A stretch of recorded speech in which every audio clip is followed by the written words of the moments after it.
ہم نے اسی ضمن میں پاکستان میں ایک تحریک شروع کی شادی بیاہ کے ضمن میں. یہ بھی ہمارا بڑا سوشل فنکشن ہے، بہت بڑا، اور اس میں فضول خرچیاں ہو رہی ہیں. حرام کی کمائی ہوئی کمائی جو ہے وہ پانی کی طرح بہائی جاتی ہے. ابھی مجھے ایک صاحب نے بتایا کہ ممبئی میں 2 شادیاں ہوئی ہیں مسلمانوں میں، ایک میں 1.5 کروڑ روپیہ خرچ ہوا، ایک میں 80 لاکھ خرچ ہوا. ہم نے وہاں اصلاحی تحریک شروع کی. ضیاء الحق صاحب نے بھی کوشش کی تھی، آرڈیننس پاس کیا تھا، لیکن یہ چیزیں قانون سے نہیں. آپ کہیں کہ کسی دعوت میں 50 سے زیادہ مہمان نہیں آئیں گے، وہ 100 آ گئے تو زیادہ زیادہ یہ ہوگا پولیس والوں کو رشوت کا کھاتا کھل گیا، جو یہ پیسے لے جائیے صاحب. کبھی کبھی وہ پکی پکائی جگہ لے جا کے اپنے تھانے میں بیٹھ کے کھاتے تھے. لیکن قانون سے نہیں بدلتا مزاج. ہم نے کیا طے کیا؟ دیکھو یہ ہے چٹان کی بنیاد. آپ کو بڑی اونچی بلڈنگ بنانی ہو تو دیکھنا پڑتا ہے چٹان نیچے بنیاد زمین کیسی ہے. تو بنیاد کیا ہے؟ آپ سادگی کرو سادگی کرو سادگی کرو، یہ واسطہ بے معنی ہے بالکل. اس لیے کہ غریب کی سادگی کچھ اور ہے، امیر کی سادگی کچھ اور ہے. سادگی کے ایک معنی تو نہیں ہے. لہذا کوئی جو ہے راک فاؤنڈیشن وہ تلاش کی جائے. وہ ہم نے کی تلاش. جو تقریب حضور سے صحابہ سے ثابت ہے ضرور کرو ضرور کرو ضرور کرو. عضوا علیہا بالنواجذ، اپنے دانتوں سے پکڑ لو اس کو.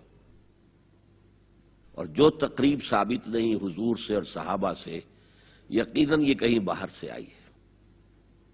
یا تو ہمارا خاندانی پس منظر جو ہے، اکثر تو ہندوؤں سے مسلمان ہوئے، وہ سادات ہوں، صدیقی ہوں، فاروقی ہوں، عثمانی ہوں، وہی ہیں نا جو باہر سے آئے تھے. باقی تو اکثریت یہیں سے. وہ اپنا ہندوانہ پس منظر لے کر آئے. تو جس کا ثبوت صحابہ کے دور میں نہیں، وہ یقیناً باہر سے آئی ہوئی چیز ہے. اس میں پھر سادگی نہیں، اس میں کمی نہیں، جڑ سے کاٹو اس کو. اس بنیاد پر ہم نے 5 فیصلے کیے. ذرا سن لیجئے آپ بھی، اگر آپ کوئی سوشل ورک کرنا چاہیں اس کو عام کریں. نمبر 1، نکاح مسجد میں. حدیث موجود ہے، ترمذی شریف کی روایت، اعلنوا ھذا النکاح واجعلوہ فی المساجد.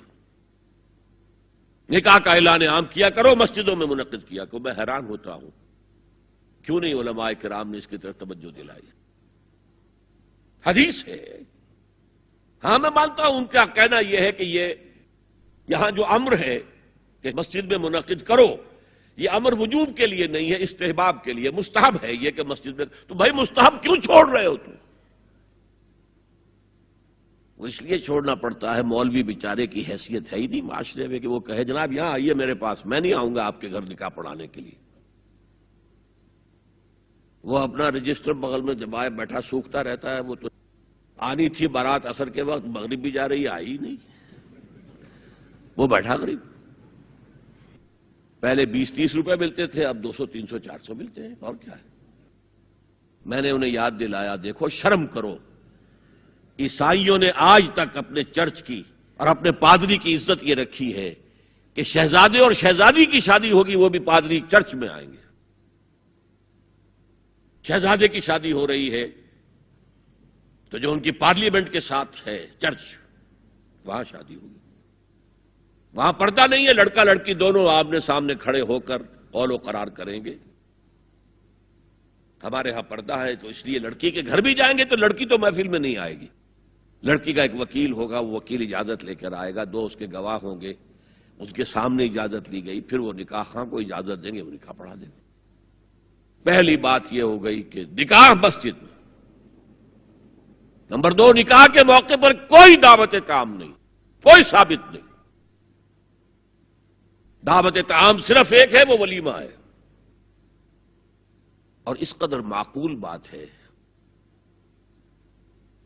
سب باپ اپنے سینوں پر ہاتھ رکھ کر سوچیں اور میری بات سنیں. کیا بیٹی کو گھر سے رخصت کرنے کا وقت جو ہے وہ خوشی کا وقت ہوتا ہے؟ جب بیٹی گھر سے جا رہی ہو، کوئی جانور بھی آپ قربانی کے لیے، کوئی مینڈھا کو بکرا لے آئیں 8-10 دن پہلے اور بچے مانوس ہو جائیں تو وہ جب آپ ذبح کرتے ہیں تو پچھاڑے کھاتے ہیں کہ نہیں بچے؟ اور یہ لخت جگر ہے، نور چشم ہے، 18 20 22 برس گھر میں رہی ہے، وہ جا رہی ہے، خوشی نہیں ہے وہاں، صرف یہ ہوتا ہے اے سائی آف ریلیف کہ ایک ذمہ داری کا بوجھ تھا، اللہ نے آج پورا کرا دیا، اتروا دیا بوجھ۔ پھر بھی اندیشہ ہوتا ہے، پتہ نہیں مزاج ملے نہ ملے، نئے ماحول میں جا رہی ہے، وہاں جا کر ایڈجسٹ ہو یا نہ ہو، اندیشے پھر بھی ہوتے ہیں ذہن کے اندر۔ تو ان سے مرغ پلاؤ کھانا اور متنجن کھانا کوئی معقول بات نہیں ہے۔ معقول بات کیا ہے؟ لڑکا، اس کا گھر آباد ہوا ہے، وہ ولیمہ کرے، اس پر باقاعدہ احادیث اولبو ولو بشاتن، ولیمہ ضرور کرو چاہے ایک ہی بکری ہو تمہارے پاس، ذبح کرو، کاٹو، کھلاؤ گوشت اپنے دوستوں کو، احباب کو۔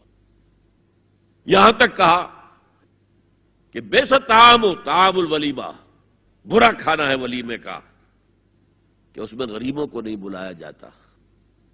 ظاہر بات ہے مسلی کھلانے کے لیے تو ولیمہ نہیں ہوتا، اپنے احباب کو، دوستوں کو بلایا جاتا ہے۔ پھر بھی میں تم سے کہتا ہوں کہ جسے ولیمے کے لیے بلایا جائے وہ اگر نہیں جائے گا تو اللہ اور اس کے رسول کے حکم کی نافرمانی کرے۔ تو جس رسول نے اتنی تفصیل سے حکم دیا ہو ایک دعوت کا، وہ دوسری دعوت میں بھی خیر ہوتا میں بیان کرتا۔ جب نکاح مسجد میں اور کوئی دعوت طعام نہیں تو بارات کا تصور، خلاص۔ بارات کس بلا کا نام ہے؟ قرآن میں تو کوئی ذکر ہی نہیں، عربی میں یہ لفظ ہی نہیں۔ اجتماع طرفین مسجد میں ہوا، نکاح ہوا، لڑکی کو، حضرت فاطمہ کو رضی اللہ تعالی عنہا، کچھ خواتین جا کر چھوڑ آئی تھی اس حجرے میں جو ایک انصاری صحابی نے حضرت علی کو دیا تھا، ان کا تو کوئی گھر بھی نہیں تھا۔ کوئی حضرت علی آئے ہوں اور آ کر وداع کرا کے لے کے گئے ہوں، کچھ بھی نہیں۔ چوتھی چیز، جہیز کا کوئی تصور اسلام میں نہیں، خالص ہندوانہ رسم، خالص ہندوانہ رسم، خالص ہندوانہ رسم۔ ہندوؤں میں کیوں ہے؟ وہ اس لیے ہے، معقول بات ہے کہ لڑکی کا وراثت میں کوئی حصہ ہی نہیں، وہ تو جب گھر سے نکل رہی ہے وہ دے دلا کے رخصت کر دو، دان دہیج، یہ خیرات ہے، لڑکی کا حق کوئی نہیں ہے گھر پر۔ اسلام میں تو لڑکی وارث ہے، والد فوت ہوں گے وراثت تقسیم ہوگی، والدہ فوت ہوں گی کوئی ان کی ہے ملکیت وہ تقسیم ہوگی۔ شادی کے موقع پر کوئی جہیز اسلام میں نہیں ہے، قطعاً نہیں۔ غلطی سے حضرت فاطمہ کے جہیز کو جہیز کہہ دیا گیا، وہ جہیز کیا تھا؟ ایک پیسہ بھی حضور کے اپنی جیب سے نہیں تھا۔ اس شادی میں خاص بات کیا تھی کہ دولہا کے ولی بھی حضور ہی ہے، اور کون ہے؟ علی کا کون تھا مدینے میں؟ اور دلہن کے والد بھی حضور ہیں۔ اب حضور پوچھتے ہیں حضرت علی سے، تمہارے پاس مہر دینے کے لیے کچھ ہے؟ عرض کیا میرے پاس تو کچھ نہیں ہے۔ وہ فقراء صحابہ میں سے تھے۔ فرمایا مہر تو دینا ہے، تمہارے پاس ایک زرہ ہوتی تھی؟ جی ہاں زرہ تو ہے۔ انہوں نے یہ سمجھا زرہ تو جہاد کے لیے ہے، کوئی وہ دولت تو نہیں ہے۔ فرمایا جاؤ اسے بیچو یا گروی رکھ کے قرض لے کر آؤ۔ وہ گئے، حضرت عثمان نے خرید لی، اور کچھ دنوں کے بعد واپس کر دی ہدیتاً، یہ زرہ میں ہدیہ آپ کو کر رہا ہوں۔ اس وقت اگر کہتے چھوڑو علی، کہاں تو لو میں پیسے دے دیتا ہوں تمہیں، تو ان کی طبیعت پر بار ہوتا۔ اس پیسے سے حضور نے کچھ پیسے گھر بھیجے اندر، دلہن کو ذرا تیار کر دو،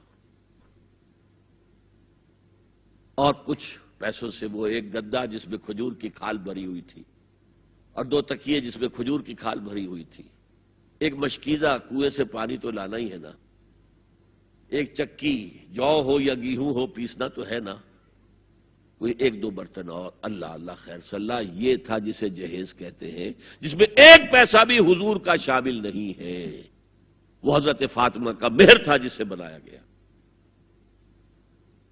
ورنہ مدینے ہی میں دوسری آپ کی صاحبزادی کا نکاح حضرت عثمان سے بھی ہوا، کہیں ذکر ہے جہیز کا؟ حضرت عثمان کا گھر بھرا ہوا، ہر چیزیں موجود، وہاں تو پھر جنس کا تذکرہ نہیں. بہرحال یہ شادی کو آسان کرو، زنا کو مشکل بناؤ.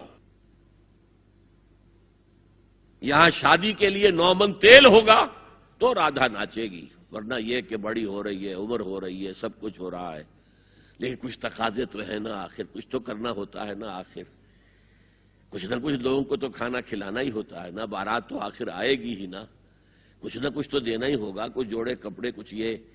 اسلام کا فلسفہ جو میں نے 4-5 باتیں آپ کو بتا، فلسفہ یہ ہے کہ لڑکی کے باپ پر 1 پیسے کا بوجھ نہیں. تو لڑکی پال پوس کے تمہارے حوالے کر دیا، اب اور کیا چاہتے ہو تم؟ سارا مرد آزماں، مرد آفرین، مرد کو چیلنج دیا ہے، تم مرد ہو، مہر تم دو گے. اور سب سے بڑھ کر کیا ہو رہا ہے آج کل بھی ہوتا ہے، وہ ہمارے ایک کچھ کام ہوتے ہیں اسلامی، وہ بھی ہے، کچھ وہی ہندوانہ پس منظر. نکاح کی محفل میں چھوارے کون لے کے آتا ہے جی؟ لڑکے والے. اور پلاؤ کن سے کھاتے ہیں بھائی؟ جس کو تمہیں مرغ پلاؤ کھلا رہا ہے وہ چھوارے نہیں بانٹ سکتا تھا؟